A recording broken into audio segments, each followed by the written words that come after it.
할렐루야. 지금부터 2023년 9월 17일 주일 예배를 신령과 진정으로 하나님께 올려드립니다. 사랑하는 자여, 내 영혼이 잘됨 같이 내가 범사에 잘되고 강건하기를 내가 간구하노라. 아멘. 찬양은 성부와 성자와 성령을 찬양합니다.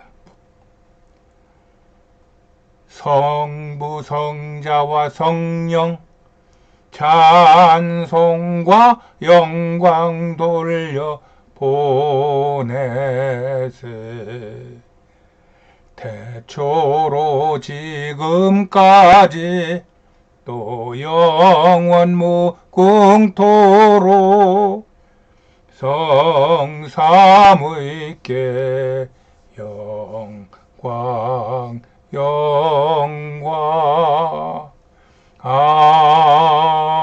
아멘. 예배에 앞서 우리의 믿음을 하나님께 고백합니다. 나는 천지를 지으신 전능하신 하나님을 믿습니다. 나는 예수 그리스도가 하나님 아버지와 하나이심을 믿습니다. 나는 예수께서 성령으로 잉태하시어 동정녀 마리아에게서 나셨음을 믿습니다. 나는 예수께서 행하신 모든 기적을 믿습니다.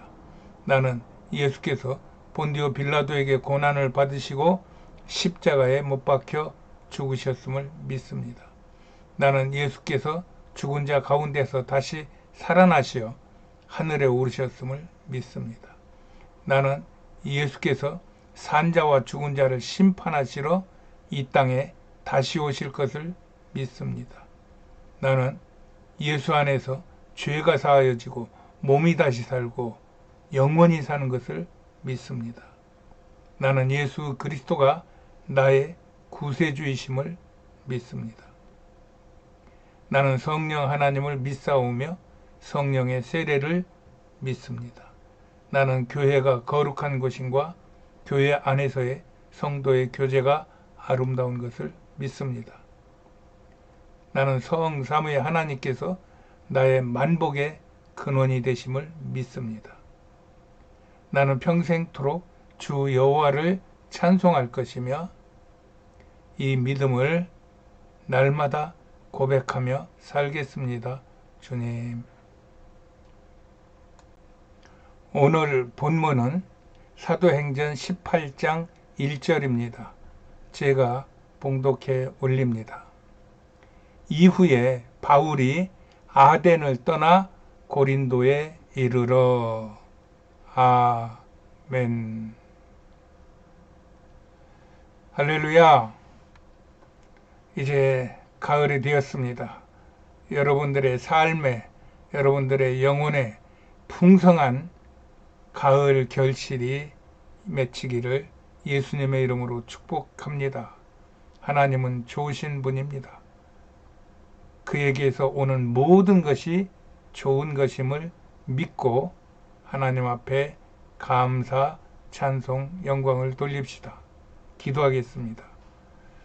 좋으신 아버지 하나님 참 감사합니다. 오늘 저희들에게 하나님의 은혜를 부어주셔서 이렇게 하나님의 존전에 모이게 하여 주시니 감사합니다. 비록 허물 많고 또 죄 많지만 예수 그리스도의 그 보혈로 우리를 깨끗이 씻어주신 하나님 아버지 감사합니다. 이 감사를 아버지 함께 마음껏 드릴 수 있도록 주여 우리의 마음이 열리게 하여 주시옵시고 하늘문이 열리게 하여 주셔서 하나님과 만나고 하나님과 교통하는 귀하고 복된 이 예배가 될 수 있도록 하나님 축복하여 주시옵소서.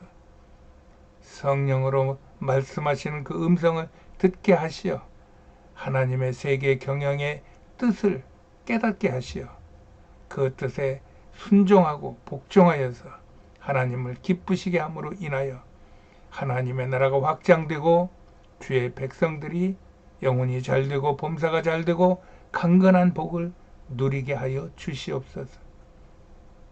이 예배를 방해하는 모든 악한 세력, 죽음의 권세가 침범하지 못하도록 천사들이 불담으로 둘러주시옵시고 예배 후에 한없는 은혜가 임하기를 축복합니다. 오늘 또 우리를 불러주신 예수 그리스도 이름으로 기도하였습니다. 아멘. 할렐루야. 좋은 날씨입니다.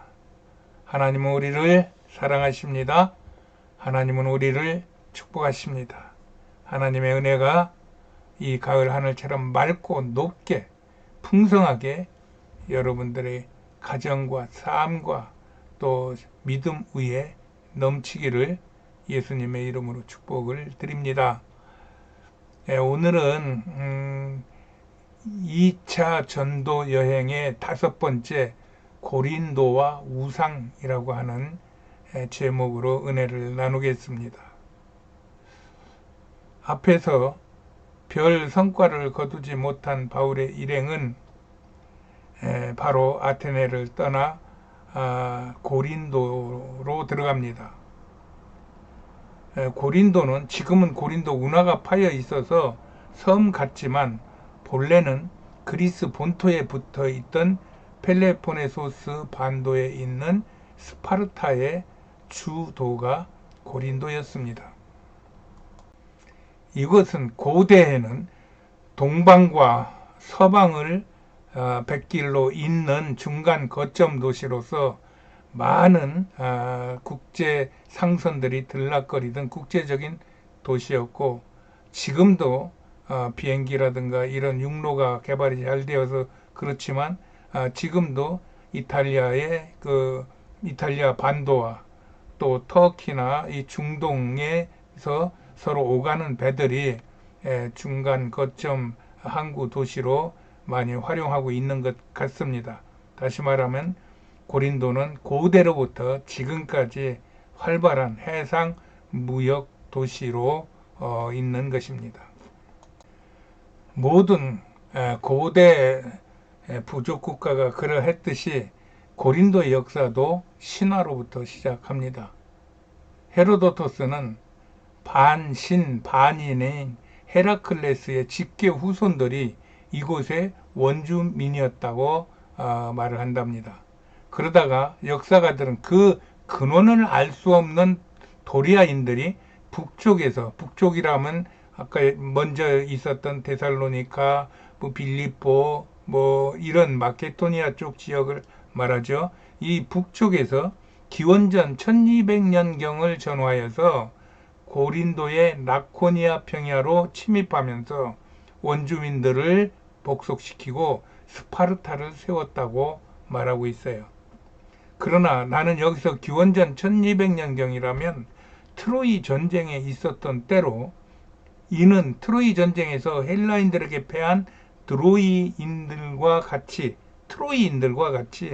그 시대 지금의 그리스, 터키, 불가리아를 아우르던 트라키아인들을 이 도리아인들로 보고 있어요. 즉 스파르타는 어디서부터 흘러 들어온 그런 이민족들이 만든 그런 고대 국가가 아니라 그 지역의 원주민격인 트라키아인들이 예전부터 언제부터인지는 알 수 없지만 그렇게 살고 있었던 고대 도시였다는 것입니다. 이런 나만의 주장은 도리아, 트로이, 트라키아 이런 이름들이 서로 비슷비슷하다는 점과 또 악티움 해전이 있었던 그리스 본토가 이 고린도에서 별로 멀지 않습니다. 그 그리스 본토가 예전엔 트라키아 지역이었다는 점과 또 스파르타쿠스가 트라키아인이었다는 점과 이 스파르타인들의 시조가 헤라클레스라는 점, 또 그들이 난폭하고 술을 즐기며 방탕하고 호전적이고 무자비하여서 상대를 두렵게 하는 등 많은 것들에서 그런 동질감을 볼 수가 있기 때문입니다. 마침 제가 고린도에 갔을 때 그 운하 위에 어떤 아이가 초등학교 한 5학년쯤 되는 그런 정도의 아이가 다리를 건너는데 같이 간 그 집시 지도자가 물어봤어요. 네가 누구냐? 나는 집시다. 여기에 집시들이 많이 사냐? 여기에 집시들이 많이 살고 저기 장사하는 저 아저씨도 집시다. 이렇게 얘기를 해서 그 집시라는 그 상인과 같이 물건도 사고 이런저런 이야기도 같이 들어봤는데 고린도에 집시들이 많이 산다는 것입니다.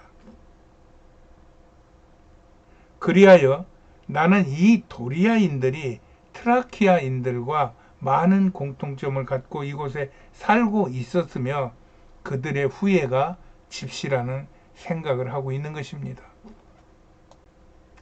이런 바탕 위에서 스파르타는 이 중국에서 춘추 전국 시대가 막 열리던 그 시대에 기원전 743년부터 724년 약 10년간 있었던 메세니아 전쟁이라는 전쟁에서 스파르타가 승리함으로 그리스 전 지역의 맹주로 부상하였던 것입니다.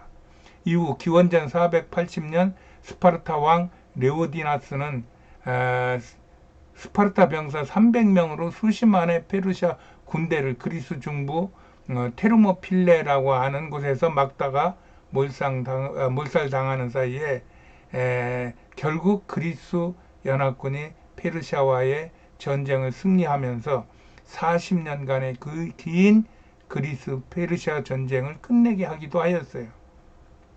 그리고 이후 필레포네소스 즉 고린도에서는 스파르타가, 그리스 본토에서는 아테네가 주축이 되어 주변의 도시 국가들과 연맹하여 국가 체제를 이루며 서로 경쟁하다가 기원전 431년부터 아테나와 스파르타 이 양대 세력이 맞붙어 30년간 긴 전쟁을 한 것이 필레포네소스 전쟁인 것입니다.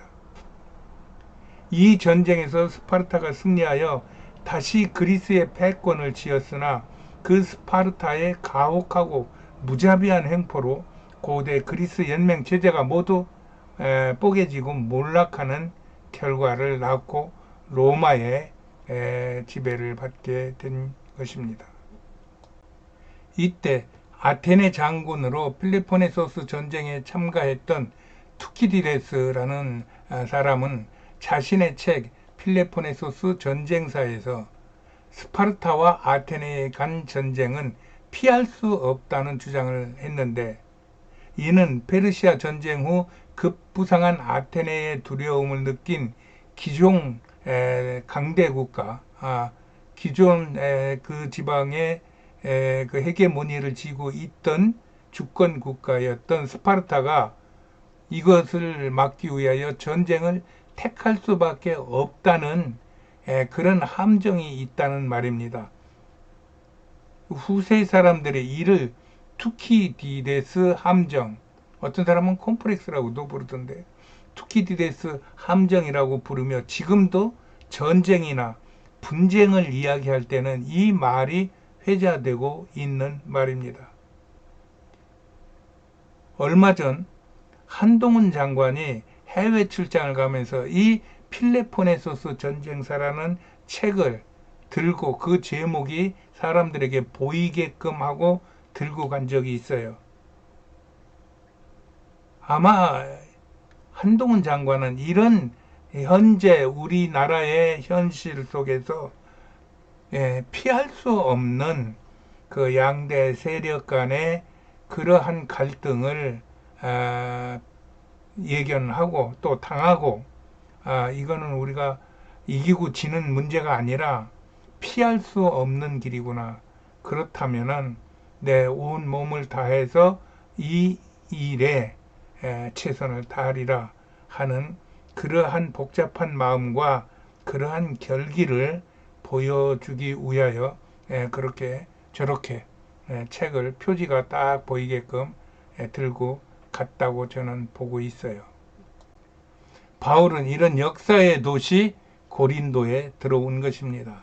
이 고린도에는 앞에서 말한 것처럼 스파르타인들이 살던 곳으로 그들은 사진에서 보이는 저 바위산의 정상에 그 바카스 신을 섬기며 술 먹고 호름하며 문란한 행위를 하던 사람들이었어요.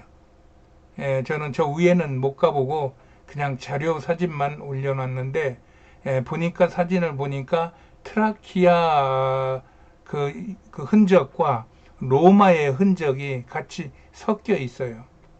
그래서 트라키아 시대 때는 그곳을 신전으로 썼고 그 다음에 로마 때는 그곳을 아마 성체로 썼던 것 같습니다.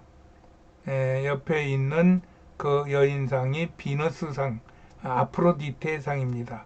그 산 정상에 저 아프로디테상을 모셔놓고 수많은 창기들을 여제사장으로 여사제로 쓰면서 그 세계적으로 들락거리는 그 뱃사람들과 지방 유지들과 이런 또 그들을 통하여 돈을 버는 부유한 계층들이 거기 가서 제사 드린다는 명목으로 별짓을 다 한 그런 곳이라는 겁니다.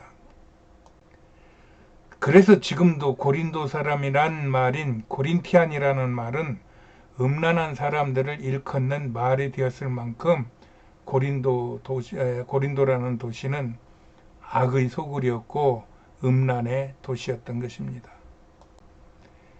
이 아프로디테 여신은 창세기의 하와, 열왕기의 이세벨, 또 사도행전의 아데미와 같이 인류 역사에 막강한 영향력을 준 여신들로 이것을 모두 모아 신으로 만든 것이 마리아 여신론인 것입니다.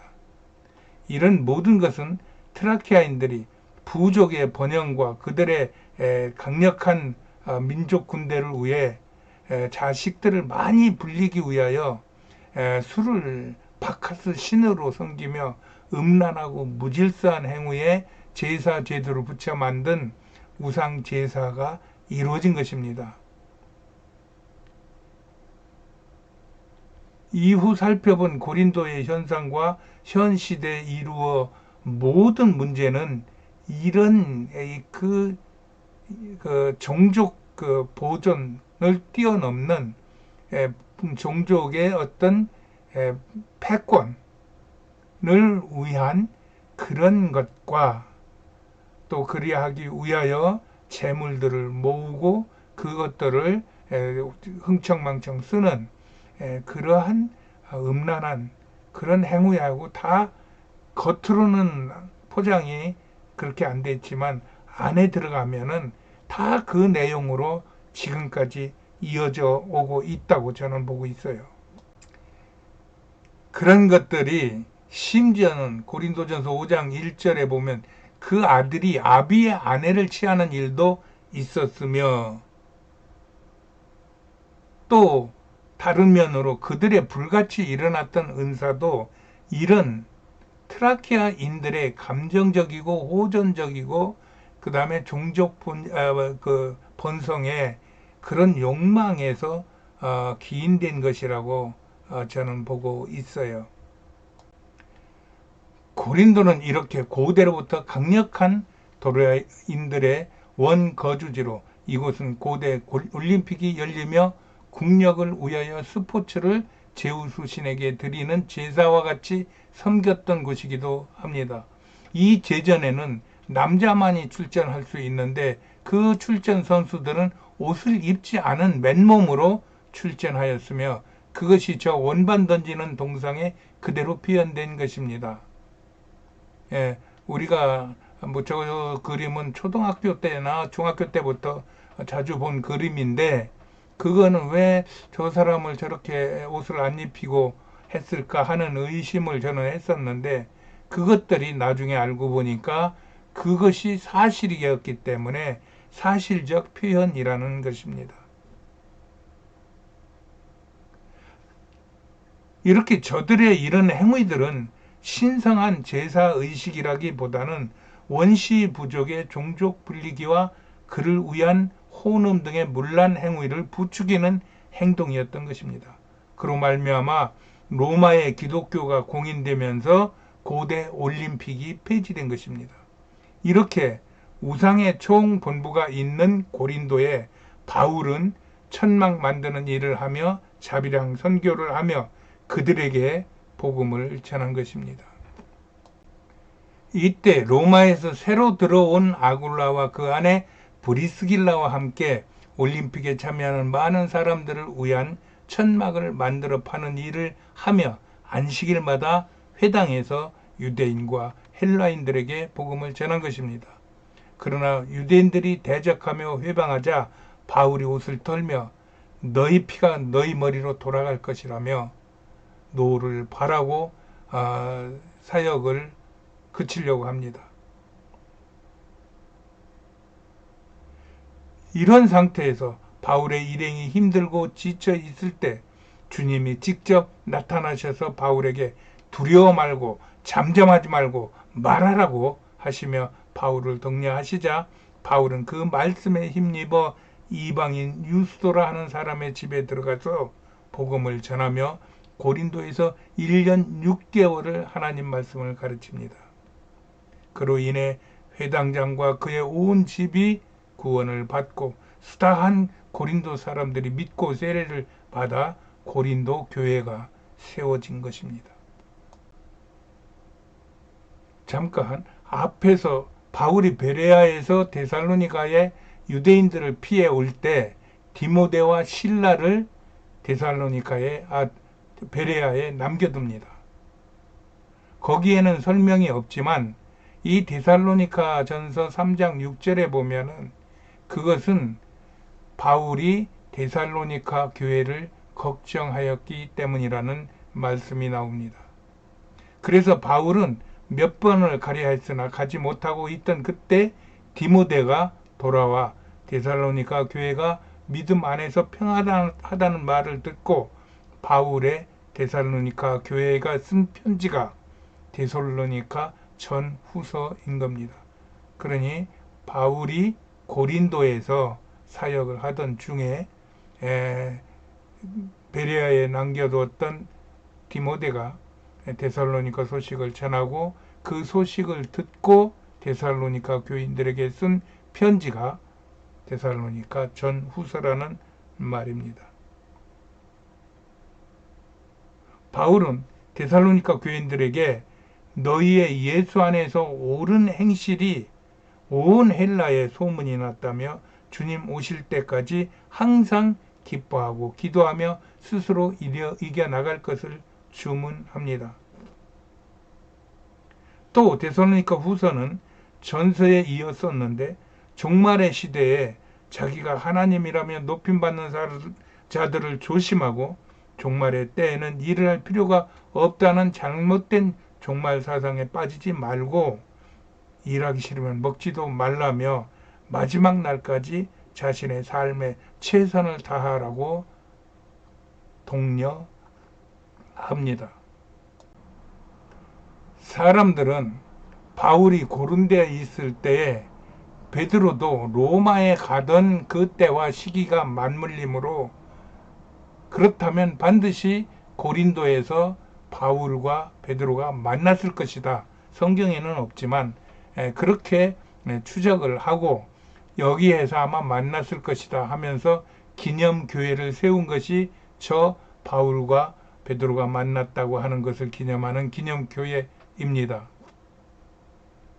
이것은 그 고대 도시 안에 있지 않고 이 고린도 신시가지 쪽에 있는 교회죠. 이 교회의 정문 왼쪽에는 베드로부터 시작하는 역대 로마 교황의 이름들과 그 오른쪽에는 바울의 고린도전서 13장의 사랑의 말씀들이 기록되어 있어요. 바울이 고린도에 있던 동안 로마에서 갈릴리오라고 하는 총독이 아가야 총독으로 파송됩니다.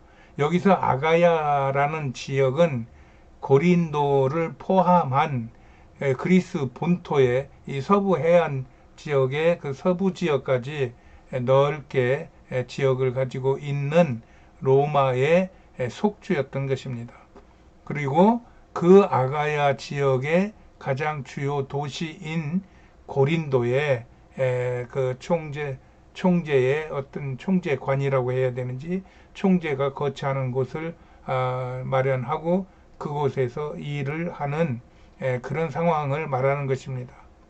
그 아가야 총독이 서기 51년, 즉 바울의 나이 51세에 고린도에 들어온 것입니다. 그는 로마의 명문가의 출신으로 매우 현명하고 공정한 자로 평가를 받았던 자였어요.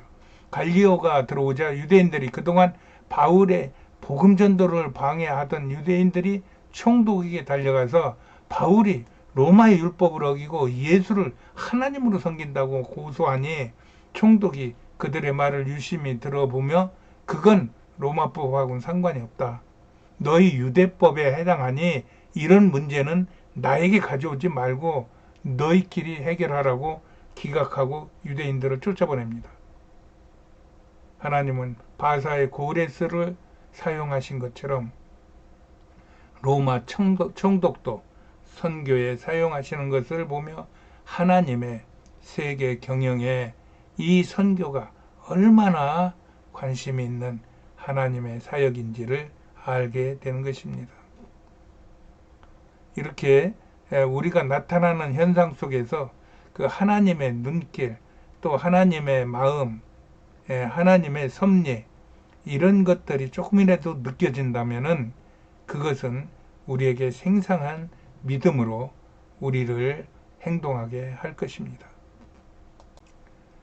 그 후 바울은 고린도에 며칠 더 머물다가 파송교회가 있는 안디옥으로 되돌아가기 위하여 브리스길라와 아굴라를 데리고 갱그리아에서 머리를 깎습니다.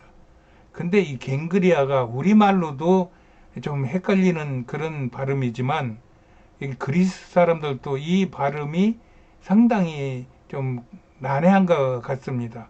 여기를 찾기가 쉽지 않습니다. 그래서 혹시 갱그리아를 처음 가시는 분은 반드시 이런 그 어떤 안내판이나 그 사람들이 표현하고 있는 그런 어떤 자료를 들이대며 물어봐야 정확하게 물어볼 수 있지 말로 물어보기는 상당히 어려운 것입니다. 그리고 지금 갱그리아 해변에는 남아있는 것이 없어요.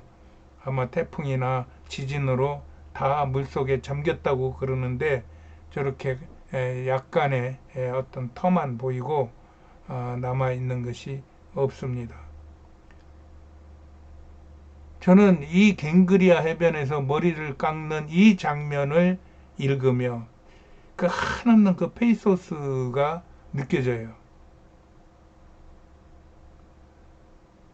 그동안 바울의 회심 후 약 20년, 파송 후 약 5년의 회상이 그려지기 때문입니다. 특히 자신의 동족인 유대인들의 완악함이 그들의 잘못된 종교에 의한 것임을 알고 이를 타개해 주지 못하는 자신의 한계에 통해했을 것입니다. 그러면서 유대인인 자신을 생각하며 더욱 그들을 품고 그들을 사랑해야겠다는 각오와 다짐을 했을 것이고 그것이 혹시 바울의 머리를 깎게 한 것이 아닌가 하는 생각입니다. 그렇게 생각하는 것은 바울의 그 이후에 각종 서신서에 기록된 내용들을 보며 바울의 이때의 심정이 공감되기 때문에 바울의 그 절절한 감정이 이입이 된다는 말입니다. 하나님께 쓰임 받는 것은 무한한 영광이요 행복이지만 그것이 이 땅에서 밥을 먹어야 되고 옷을 입어야 되고 사람들과 같이 얽혀야 되는 그런 상황에서는 얼마나 많은 마음의 그 깊은 애증 또 자신의 어떤 무력감 또 자신의 죄된 모습 이런 것들이 엉켜져 있어서 그리 편안하지만은 않은 삶인 것을 저는 자주 생각합니다. 제가 몸이 이래서 거의 거동이 잘 안 되지만 그럼에도 불구하고 저는 날마다 감사와 기쁨이 넘치지만 그럼에도 불구하고 1초도 끊이지 않고 저를 찌르고 저를 아프게 하는 이런 통증, 이런 것들하고는 여전히 현실적으로 부딪혀야 되기 때문에 그러한 것들이 녹아 있는 삶의 복음을 증거하는 바울의 그 절절함이 제게 그 전달이 된다는 이야기입니다. 사람들은 판단하고 나눌 수 있을지 몰라도 모든 인간은 그들이 예수의 이름을 시인하고 받아들이면 하나님의 자녀들입니다. 그렇게 보았을 때 유대인들도 마찬가지입니다. 우리가 보기엔 유대인들은 얼마나 배역하는 민족인가. 예수를 죽이고 지금까지 예수 믿는 것을 방해하고 있지 않는가. 그래도 하나님은 그들을 기다리며 부르고 계시는 것을 이 바울의 이러한 고린도 사역을 통하여 우리는 읽을 수 있는 것입니다. 그러한 것들로 인하여 오랫동안 흩어져 살던 그 하나님의 백성들인 이스라엘 백성들이 알리아가 되어 이스라엘 고토로 돌아오고 있다고 저는 믿습니다. 이런 것들은 고린도 교회의 주축을 이루었던 스파르타인들의 후예인 집시들에게도 마찬가지일 것입니다. 그들의 삶이 지금의 집시들의 삶으로 이어진 것입니다.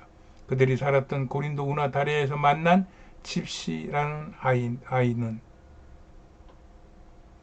이곳에 의외로 집시들이 많다는 것입니다. 예수님은 사랑으로 그들을 살리길 기도하실 것입니다. 우리가 그들에게 복음을 전하고 그들을 가르치는 일을 하나님이 얼마나 기다리실까. 저는 이 생각을 자주 합니다. 그리고 그런 생각을 할 때마다 마음이 뜨거워지고 더욱 간절해집니다. 온 땅에 흩어진 저 집시들을 위하여 기도하고 선교하는 자가 하나님을 기쁘시게 할 것입니다. 저들이 온 땅에서 복음을 듣고 예수를 영접하고 그 영접의 그 나팔을 온 땅에 불어댈 때 예수님의 재림도 그 나팔과 맞추어질 것이라는 저의 개인적인 상상도 해봅니다. 우리는 다 알 수 없지만 하나님은 하나님의 택한 그런 백성들에게 하나님의 택한 장소에서 하나님의 택한 때에 하나님의 일을 행하십니다. 하나님께서도 저들을 사용하시어 그동안 세상에 흩어져서 그저 개같이 흩어져서 정직하지 못하고 또 청결하지 못하고 또 사회에 적응하지 못하고 사회에 어떤 폐해를 끼치는 그러한 불가촉의 무리같이 살았던 저들에게도 하나님의 복음의 역사가 일어나기를 저는 간구합니다. 그렇습니다. 우리가 불편함에도 불구하고 이렇게 인터넷 비전교회를 섬기는 이유는 어찌하든지 한 영혼이라도 이 예배를 통하여 구원에 이르기를 원하기 때문입니다. 그리하여 예수님의 몸인 교회의 지체가 되어서 예수님의 대우임에 순종하여 그의 행하신 일을 따르자는 것입니다. 아직 예수를 안 믿는 분이 이 예배를 참석하셨거든 꼭 예수 믿기를 원합니다.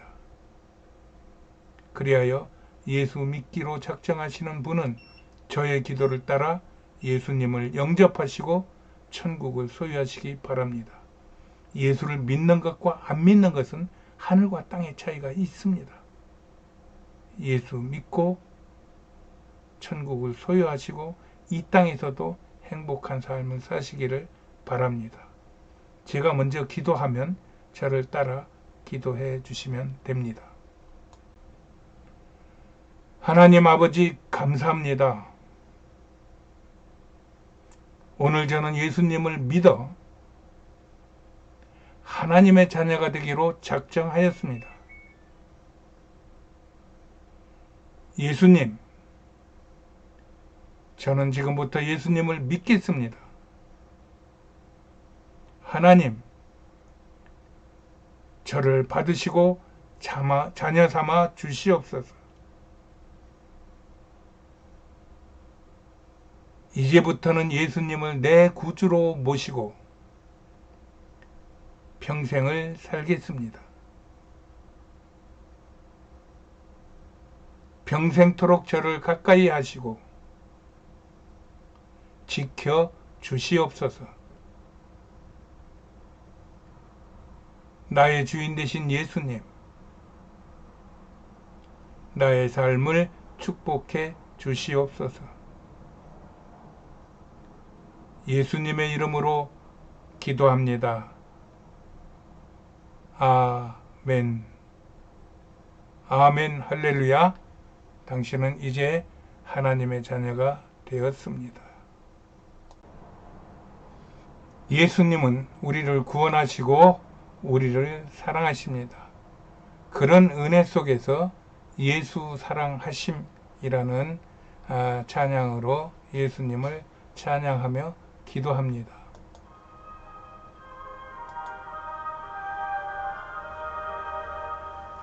예수 사랑하심은 거룩하신 말일세.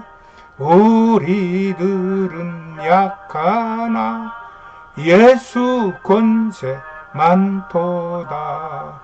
날 사랑하시 날 사랑하시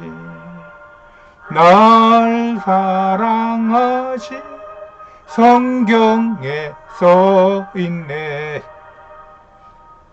기도하십니다. 하나님 아버지 감사합니다. 하나님은 우리에게 하나님의 형상을 부어주셔서 우리가 살아가면서도 영원을 사모하는 마음을 갖고 살아가게 하시니 감사합니다.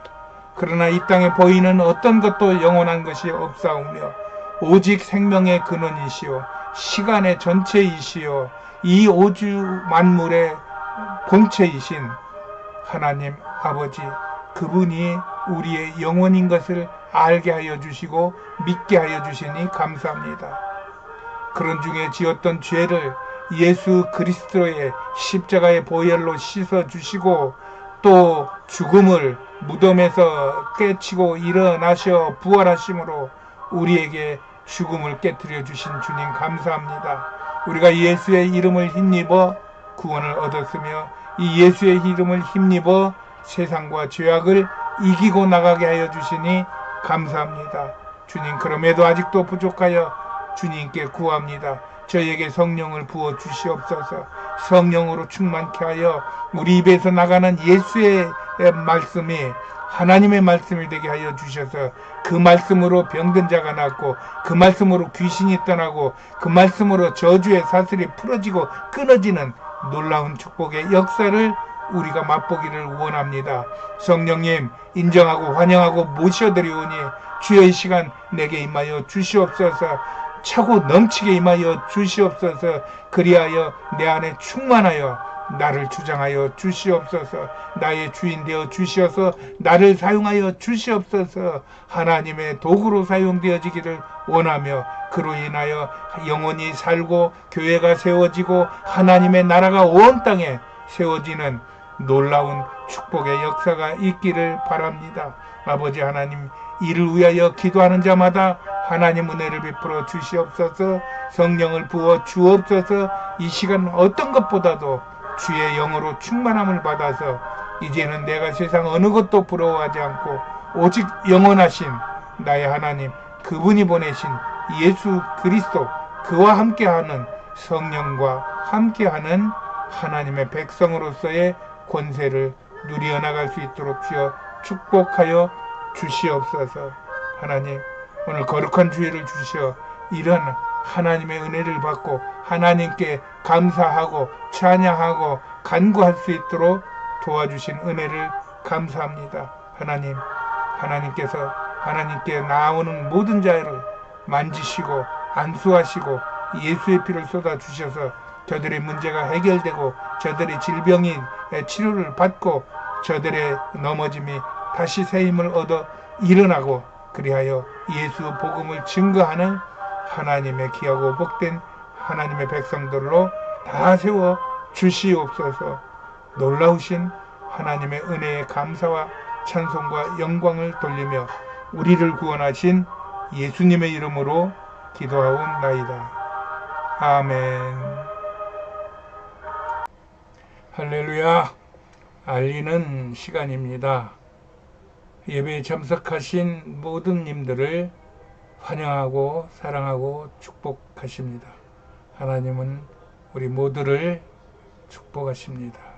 저희 교회는 인터넷 비전 교회입니다. 거동이 불편한 암 환우들이 주축이 된 교회입니다. 모여서 기도하고 예배하고 또 신앙의 교제는 못하지만 서로 SNS를 통하여 온라인을 통하여 예배하고 교통하고 서로 기도하는 신앙 공동체입니다. 관심 있는 분은 010-3718-5661로 연락 주시면 감사하겠습니다. 저희들이 이런 신앙생활을 하는 것은 하나님이 주신 그 범위 안에서 우리가 할 수 있는 최선의 그 활동이 무엇이겠는가를 생각하면서 하는 신앙 활동입니다. 어렵고 힘들지만 그래도 하나님이 나와 함께 한다는 더 절실한 마음이 있기에 세상을 원망하지 않고 하루 눈이 뜨면 감사하고 또 감사하다가 잠자리에 누울 때 또 감사하며 하루에 감사의 삶을 살고 있습니다. 여러분들에게도 좋으신 예수 그리스도를 전하니 꼭 예수 믿고 감사한 일이 많았으면 좋겠습니다. 이제 가을입니다. 날씨가 확실히 선선해졌고 산의 빛깔도 바뀌었어요. 여러분들에게 풍성한 결실이 있는 가을이 되시기를 바라며 또 건강에도 유의하시기 바랍니다. 축도로 예배를 마칩니다. 지금은 우리 구주 예수 그리스도의 은혜와 하나님 아버지의 그 크신 극진하신 사랑하심과 성령님의 교통, 위로, 충만하심의 축복의 역사가 오늘 예배를 드리는 모든 하나님의 백성들 머리 위와 저들의 가정과 가족과 생업과 또 저들의 기도 위에 또 이 나라 이 민족 위에 온 세계에 퍼져 있는 하나님의 백성들의 그 삶과 또 자녀와 사역 위에 지금으로부터 영원까지 함께 있을지어다. 아멘.